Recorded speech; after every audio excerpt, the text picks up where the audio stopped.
Olá, queridos, é um prazer estar com você mais uma vez do Frente a Frente.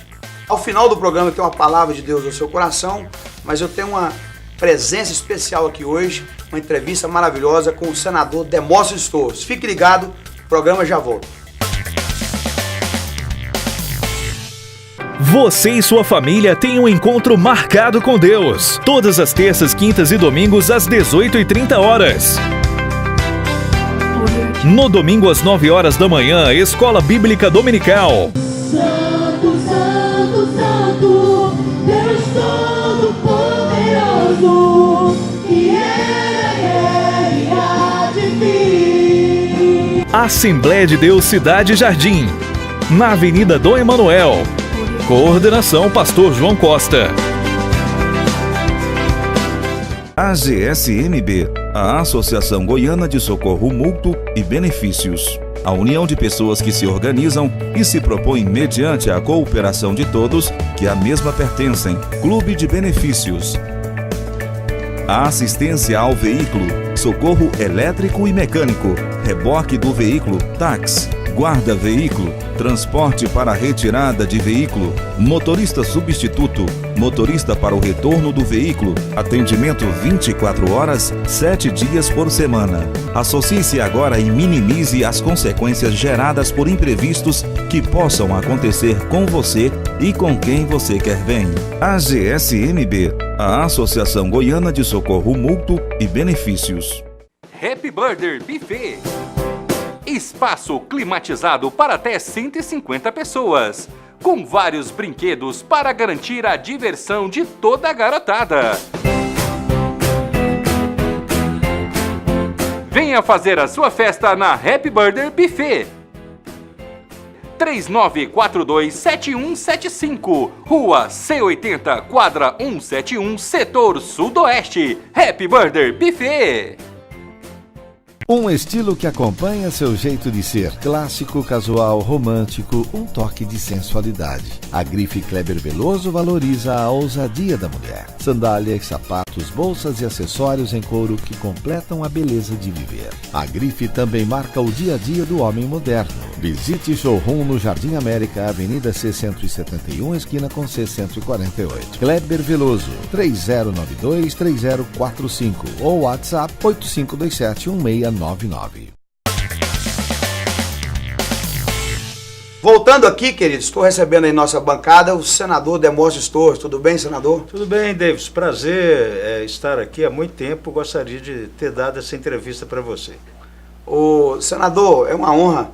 E vamos aqui um bate-bola rápido aqui. O senhor é natural de? Anicuns. Anicuns, Goiás. 70 quilômetros de Goiânia. Mas vim para Goiânia com 3 anos de idade. Tenho 56, tenho 53 de Goiânia. Então, e hoje a Anicuns já é grande de Goiânia, então só é goianiense. Exatamente.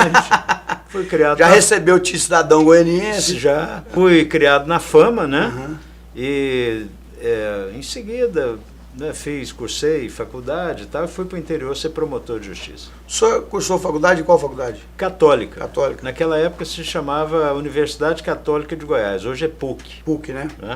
E ingressou na carreira jurídica quando, como promotor? Em 82, em 83 eu me formei, em 84 eu me tornei advogado e em 86 eu passei nos concursos que eu me inscrevi, né? E aí, entre eles, delegado de polícia e promotor de justiça. E optei por ser promotor. Aí, com ele ingressa, já vai direto para o interior trabalhar? Naquela época, o estado de Goiás era unido com o Tocantins. E eu fiquei na parte do Tocantins, numa cidade chamada Arraias, uma cidade histórica, maravilhosa. Sei. Tive a oportunidade de trabalhar lá até a divisão do estado. Quando dividiu o estado, eu optei pelo estado de Goiás. Até fui convidado, isso me orgulha muito, pelo professor Darcy Martins Coelho, que era juiz federal, para que eu pudesse ficar no Ministério Público do Tocantins, inclusive já seria procurador naquela época. Sim. Mas eu achei que ainda era inexperiente para me tornar procurador. Eu optei por Goiás e fui removido para uma cidade chamada Joviânia, que eu tive também muita felicidade em trabalhar. Depois fui para Crixás, Crixás na época do garimpo pesado, né? Sei. E depois Goianésia, e finalmente já vim de Goianésia para cá, fui para ser chefe de gabinete da doutora Nilma e depois procurador-geral de justiça, o mais novo do Brasil. Né? Ah, maravilha. E, senador, a pergunta que eu queria fazer para o senhor é o seguinte: nessa experiência toda jurídica do senhor, o que foi o momento mais difícil para o senhor, por exemplo, no Ministério Público? O que o senhor enfrentou assim que... Olha, no Ministério Público... O senhor estava falando, por exemplo, de Crixás, né? Crixás, na época do garimpo, era uma coisa muito... e assim, terrível. Até porque eu cheguei na comarca de Crixás e o meu colega Sullivan, que respondia por lá, entrou com ação civil pública. Sullivan, aquele que faleceu do avião? Isso, meu colega, meu amigo, nós estudamos juntos. E quando eu fui secretário de Segurança Pública, quando o avião caiu, lamentavelmente, eu tive a oportunidade de tirá-lo de dentro do avião, junto com o corpo de bombeiro, acompanhar toda a perícia. A mãe dele me passou a considerar como um filho, o pai me respeita muito, né? Eu tinha uma amizade muito grande pelo Sul, e ele era o presidente da FUNAI na época. Então esse foi um momento delicado, mas em Crixás ele tinha entrado com ação, o juiz tinha dado a liminar, e aí o Sullivan ele tinha voltado para Goiás e o juiz tinha sido promovido para Goiânia. Então eu cheguei, pegou aquela coisa toda, né? E aí tivemos que fazer um entendimento, e claro, eu acho que... E essa ação civil pública era em relação ao quê? Ao garimpo? O garimpo naquela época em Crixás tinha mais de 10 mil pessoas. Era uma coisa extraordinária, né? Mas também não dava para tirar todo mundo de uma vez. Então, com o acordo que foi feito naquela época, possibilitou que o garimpo fosse removido paulatinamente, e a partir daí esse garimpo acabou, né? Hoje o que existe lá é uma grande empresa, né, multinacional, lá e em Pilar, que fazem essa exploração e leva riqueza para a região. Era uma coisa tipo Serra Pelada, né? Uma coisa assim, sem domínio, né? Aquela coisa... Exatamente, só que garimpo de rio, destruía o rio totalmente, né? Era um rio vermelho, que não é o mesmo da cidade de Goiás, mas também Rio Vermelho. Era um rio, e o rio também, isso afetava o rio Crixás Mirim e o Crixás Açu. Mas com essa ação as coisas foram se normalizando e deu certo. O senhor ingressou na carreira pública, saindo do judiciário para a política, como secretário de Segurança Pública? Foi. Quando eu me elegi Procurador-Geral de Justiça, e para o meu orgulho, eu fui escolhido pelo ex-governador Maguito Vilela para ser 2 vezes Procurador-Geral de Justiça. Quando estava terminando o meu mandato à frente do Ministério Público, terminaria em março, em dezembro, o governador eleito Marconi Perillo me convidou e eu aceitei ser secretário de Segurança Pública, né? E depois, em 2002, em março, né, eu saí da Secretaria de Segurança Pública para ser candidato a senador, me tornei senador, 2 vezes o mais votado de Goiás, até que minha carreira política foi ceifada pela cassação. Voltando aqui, depois vamos falar sobre isso, voltando aqui na questão da segurança pública, eu sou testemunha, os dados da época do senhor totalmente diferente de hoje, né? Os dados da criminalidade, quer dizer, o senhor conseguiu abaixar mesmo, assim, lá no zero, a questão da criminalidade em Goiás, né? Eu acho o seguinte, foi uma junção de fatores positivos. Muitos assessores extremamente competentes, muitos policiais que abdicaram daquela vaidade de ser policial civil, ou de ser policial militar, ou de corpo de bombeiro, para trabalhar em conjunto, né? Nós criamos essas companhias, né, que trabalhavam trabalhavam mesmo juntos, né?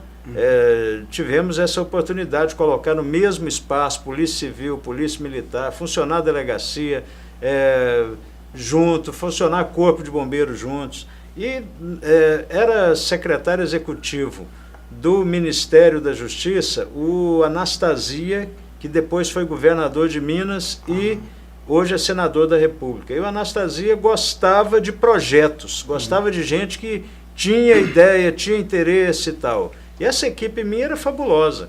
Muitas Levou pra vezes, ele. essas pessoas não... Sobrava dinheiro lá no Acre, ou sobrava dinheiro do Amazonas, ou do Rio de Janeiro. As pessoas não conseguiam desenvolver os projetos. E nós tínhamos ou os projetos prontos, ou muitas vezes, assim, a Anastasia ligava, Demóstenes, tá sobrando aqui, eu tenho que liberar 10 milhões de reais que o Estado X não teve condição de apresentar projeto. Você tem como apresentar esse projeto? Não, eu tenho ele pronto aqui. Na realidade tinha nada, né? Aí chamava a equipe, trabalhava até de madrugada. Naquela época, pegava um carrinho popular e rumava para Brasília. Na hora que ele pediu, o projeto chegava na mão dele. Eram projetos bons, porque nós já tínhamos discutido isso, mas claro que você não tem tudo pronto. O que o senhor viu de deficiência na segurança pública que o senhor levou para o Senado, por exemplo, na experiência do senhor na vida, tanto jurídica como da Secretaria de Segurança Pública? Eu sempre acreditei nesse trabalho organizado, trabalho de inteligência, né? Trabalho de investigação e também no trabalho de repressão. Muitos policiais eram perseguidos, por exemplo, quando num combate em evidente e legítima defesa, ele atuava em favor da sociedade, alvejava um bandido, até matava o bandido, mas em legítima defesa dele ou da sociedade, ou de uma outra pessoa. E esse policial imediatamente era retirado das ruas, era quase que uma punição. Então eu parei de fazer isso, quer dizer, o policial tinha confiança que ele poderia agir. Né? Também nessa época nós começamos um processo de recuperação de salário. E, assim, foi realmente uma época boa. Os policiais sabiam que podia agir, que não haveria punição quando eles estivessem corretos. Então, não tinha grupo de extermínio, não tinha... o policial que cometia deslize, evidentemente ele era punido, mas é claro... Tinha confiança, né? Exatamente. Tinha confiança no comando. Exatamente. Porque às vezes o policial age lá e daqui a pouco o superior deles larga eles na chapada e deixa eles respondendo lá. E tem... Hoje eu faço a seguinte comparação. O bandido mata um policial. Um mês depois, no máximo, ele está solto. O policial mata o bandido. Fica preso um grande tempo e depois ainda perde o emprego. Então, assim, há uma inversão que precisa voltar à normalidade. O policial precisa ter a confiança de que ele pode agir em defesa do cidadão. E é assim, porque senão o cidadão é que tem que se defender. E muitas vezes o bandido leva essa vantagem. Na grande maioria das vezes é o bandido que leva vantagem. Eu vejo aí, recentemente, um juiz... o doutor Átila, né, teve que reagir a um assalto, né, baleou um bandido, mas também sofreu, né, foi alvejado 2 vezes. Então, nós não podemos continuar com esse problema. 36% dos brasileiros hoje querem ir embora do Brasil. É uma coisa inacreditável, concorda? Por quê? O Brasil é um país acostumado a receber pessoas. Nós temos hoje 35 milhões de descendentes de italianos, nós temos 17 milhões de descendentes de alemães, nós temos 15 milhões de descendentes de libaneses e sírios, nós temos 3 milhões de descendentes ciganos. Então, assim... Não está sobrando brasileiro nenhum aí nessa conta. Exatamente. Por isso é que eu digo, o brasileiro, ele é um quantos eu tenho que descobrir de qual raça que eu sou aí. Quantos africanos não vieram para cá? Quantos haitianos, portugueses? Né? Aí agora, mais recentemente, haitianos. Os colombianos atravessando agora. Os venezuelanos, os bolivianos, né? Então, sim, o Brasil é acostumado a receber gente. Então, o povo está amedrontado e mais a descrença com a política, com a classe política. Nós temos que reverter isso, que o Brasil é um país acostumado a receber pessoas. Né? Por isso que eu sempre fui contra aquela tese... Agora está um sentimento assim de assustado agora do pessoal dos muçulmanos, né? Que está entrando um pouco aí... Os cristãos brasileiros ficam meio assim. Realmente, né? Porque corre-se o risco de ter gente maluca no meio, não é? Sim, temos que respeitar os muçulmanos, porque é uma religião evidentemente pacífica ao longo dos anos, né? Porém que tem os radicais hoje tem os malucos, né? E esses malucos muitas vezes agem isoladamente e provocam um transtorno extraordinário, né? Senador, a pergunta é o seguinte, com essa experiência do senhor lá no mundo jurídico, quais os dispositivos legais que o senhor apresentou, relatou, que tem eu sei de vários que eu relatou, por exemplo, Maria da Penha, não sei se até se foi a propositura, porque foi sugestão daquela dona Maria da Penha, mas alguém tinha que apresentar, né? Relatoria, Estatuto do Idoso, se me falha a memória. Conta para nós aqui. Olha, Grande avanço que o Senado teve com a presença do senhor lá. Eu fui presidente da Comissão de Constituição e Justiça e tive a oportunidade... Vale ressaltar que é a principal, né? A A principal comissão mais da importante casa. de uma casa. E eu tive a oportunidade de ser o maior relator em números da história do Senado. Então, eu relatei quase 2.000 projetos, requerimentos, proposições, proposta de emenda à Constituição, tudo. Né? Então, tudo que teve no Senado naquela época acabou passando pela minha mão. Né? Então, eu posso dizer o seguinte, o voto divergente da reforma da Previdência fui eu que fiz. Né? No caso da Maria da Penha, ela foi aprovada no Senado um projeto meu como lei Consuelo Nasser, que era uma feminista goiana que eu muito admirava, que tinha acabado de se suicidar em Goiânia, né? Então eu apresentei o projeto e foi aprovado, um projeto assim relâmpago, né? E com isso foi para a Câmara, mas de lá voltou Maria da Penha. Mas não tem problema nenhum. Tem isso problema. aí não. O problema é que que a lei foi apresentada. Exatamente. E aí você tem, por exemplo, o sequestro relâmpago, né, que era uma coisa que acontecia demais, né, e com a tipificação, aumento de pena, esses bandidos passaram a ser presos, né, por mais tempo. Todos os crimes... E hoje diminuiu, né? Vale ressaltar que depois da lei... Sem dúvida, né? Reduziu. A violência ainda continua grande, mas houve uma inibição, né? Também todos os crimes sexuais, que chamava crimes contra os costumes. Aí criei, por exemplo, o estupro de vulnerável. O homem não podia ser estuprado, entre aspas, hoje pode, né? Quer dizer, na realidade tinha um outro pagar, nome, né, jurídico que dava, né? Atentado violento ao pudor. Nós juntamos num tipo penal só, né? Isso o que diferiu, por exemplo, do estupro de vulnerável, só para a gente entender, parece que hoje menor de 16 anos, uma pessoa maior de 18 namora com, já tem uma... Como é que explica? O menor de 14 anos 14, né? Não pode ter qualquer tipo de relacionamento sexual, uma espécie de proteção.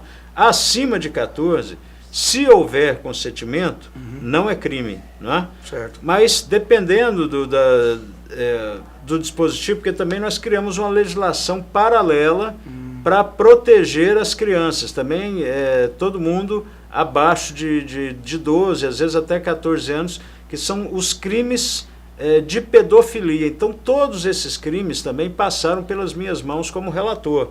Até na internet, quer dizer, exposição de fotografias. Você veja que hoje a Polícia Federal faz uma série de operações.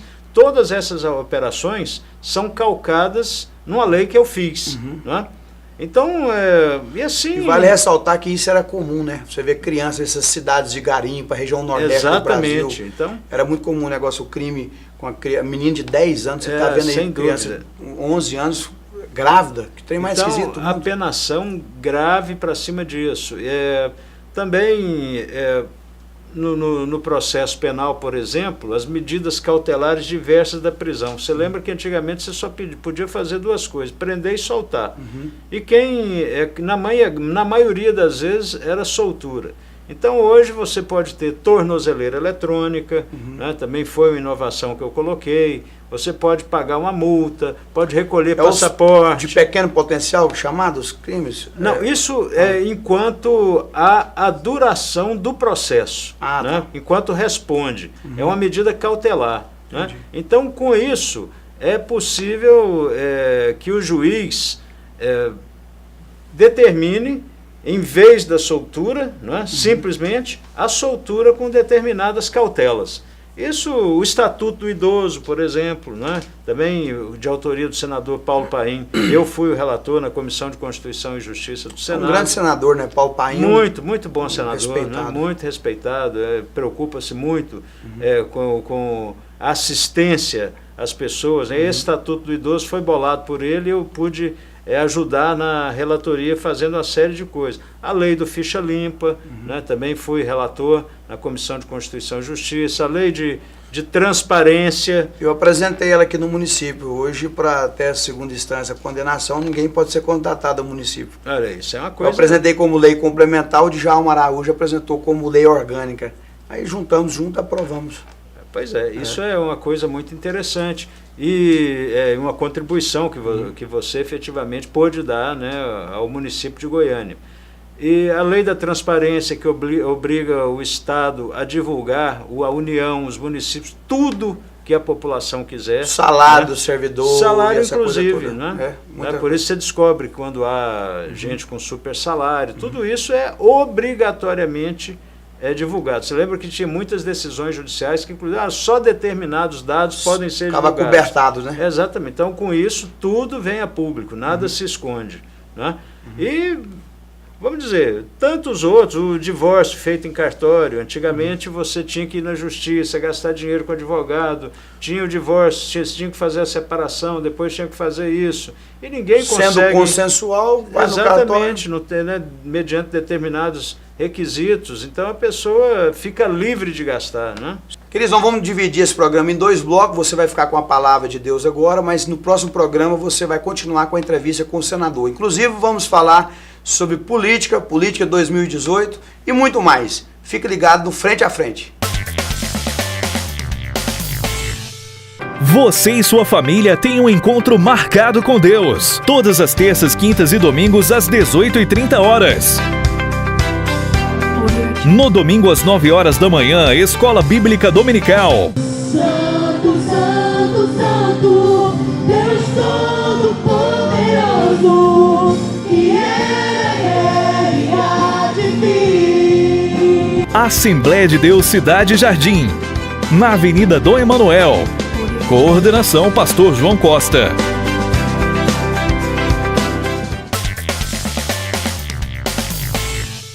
Queridos, eu quero trazer uma palavra ao seu coração e ela está endereçada aqui num dos textos mais conhecidos da Bíblia Sagrada. Salmo de número 91, que diz da segurança daquele que refugia em Deus. Vou ler apenas o verso 1 aqui, para nós termos um embasamento aqui. Aquele que habita no esconderijo do Altíssimo, à sombra do Onipotente descansará. Quantos lugares que a gente vai na casa de alguém, de uma pessoa, de outra, numa empresa, numa loja, e você vê a Bíblia aberta lá, e ela está aberta no Salmo 91, inclusive as folhas já amarelaram, né? Fica toda amarelada, e a pessoa não tem noção da grandiosidade do texto bíblico, da Bíblia Sagrada. A pessoa acha que por ter a Bíblia aberta ali na sua empresa, ela automaticamente ela tem segurança. Não, não é verdade. A pessoa acha porque ela carrega uma Bíblia no carro, Não, a segurança do texto é bem claro. Ela diz assim, aquele que habita no esconderijo do Altíssimo, à sombra do Onipotente descansará. Habitar é mais do que você passar uns dias num local. Habitar é mais do que você tirar umas férias. Habitar é viver. E o habitat, por exemplo, geralmente é natural de um animal, de uma pessoa. Ou seja, os esquimós, o habitat natural dele é no gelo, né? O urso panda, por exemplo, o habitat natural dele é lá na Ásia. Então, a Bíblia está dizendo, aquele que habita no esconderijo, ou seja, que vive plenamente no esconderijo do Altíssimo. O que é o esconderijo do Altíssimo? O esconderijo da palavra dele. A sombra do Onipotente, quer dizer, debaixo existe uma sombra para nos descansar, que é a sombra de Cristo, a sombra da palavra dele, a sombra da verdade. E aí a Bíblia diz que aquele que habita no esconderijo do Altíssimo, a sombra do Onipotente. O que é o Onipotente? Do grego oni, quer dizer tudo. Potente, poder. Daquele que tem poder sobre tudo, descansará. E aí o salmista continua dizendo, direi do Senhor, Ele é o meu Deus, o meu refúgio, a minha fortaleza, e nele confiarei. Aí tudo vem na sequência do versículo 1. Porque Ele te livrará do laço do passarinheiro, e da peste perniciosa. Ele te cobrirá com as suas penas, debaixo das tuas asas estará seguro. A sua verdade, a tua palavra aqui, a verdade, é escudo, aquele escudão, e broquel, que é aquele escudo menor. A sua verdade é escudo e broquel. Aí continua, não temerás espanto noturno, nem peste que anda na escuridão, nem mortandade que assola ao meio-dia. 1000 cairão ao teu lado, 10.000 à tua direita, mas tudo isso vem na gravidade de quê? Daquele que habita no esconderijo do Altíssimo. Ou seja, que tem o seu habitat, que tem a sua convivência, que tem a sua vivência, que alimenta, que anda, que dorme. Ou seja, a palavra de Deus. Que faz da palavra de Deus o seu escudo, o seu broquel. O escudo é aquele objeto grande do soldado, né? Que desvia as lanças, tudo. E o broquel é aquele escudo menor para os pequenos dardos, né? Então a verdade de Deus, a palavra de Deus, lá em Provérbios 30 diz que a palavra do Senhor, 30 verso 5, toda a palavra de Deus é pura, escudo é para aqueles que nele confiam. A palavra de Deus, aquilo que nós lemos aqui no Salmo 91, diz que tudo isso é para aqueles que habitam no esconderijo do Altíssimo. Então não tenha simplesmente a Bíblia na sua casa, comece a fazer a leitura dela. Onde você está, no trabalho, tira um dia, um momento, um minuto para você ler um versículo. O pastor Antônio Gilberto, um grande estudioso da palavra de Deus, foi inclusive nomeado pelo Brasil para representar na NASA, um dos maiores eruditos da palavra, conhecedor da palavra. Ele disse que não adianta você conhecer a Bíblia em muitos lugares. Era melhor você conhecer um versículo apenas e dele tirar proveito, e dele vivenciar. Salmo 91, tudo que vem aqui na sequência dessas promessas, dessa confiança do salmista aqui, está embasado no verso 1. É para aqueles que habitam no esconderijo do Altíssimo, né? Ou a gente lê o Salmo 23, o Senhor é meu pastor e nada me faltará. Ou seja, nada vai te faltar se você fizer do Senhor como seu pastor. Você vai observar em todos os escritos bíblicos que a palavra de Deus ela tem sempre um se, sempre tem a partícula se, né? Se me obedeceres, se ouvires a minha voz, se praticares, se você refletir, se você meditar, aí você vai ter os benefícios e a confiança daquele que serve a Deus. E a confiança do Deus da sua palavra. Ele vai confiar em você, ele vai acreditar em você. Você lembra de Jó? Quando Satanás rodeando a terra lá, a Bíblia diz que o próprio Deus testificou de Jó. Está vendo meu servo aí, justo, temente a mim e que se desvia do mal. Ou seja, temos que habitar, não apenas ver falar, não apenas ouvir falar. Nós temos que conhecer a palavra de Deus, que é o caminho de você ter a segurança nele. Não adianta você pensar em segurança, não adianta você achar que vai ter uma vida boa, abençoada, agradável, se não for através da palavra do Senhor.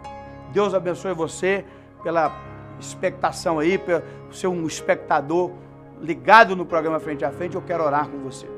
Senhor Deus e Pai, eu te agradeço por essa palavra que é viva e eficaz, e ela é mais penetrante que a espada alguma de 2 gumes, como diz a tua própria palavra, que penetra até a divisão da alma, juntas e medula, que vai lá no Espírito, Senhor, que é apta para discernir todos os nossos pensamentos.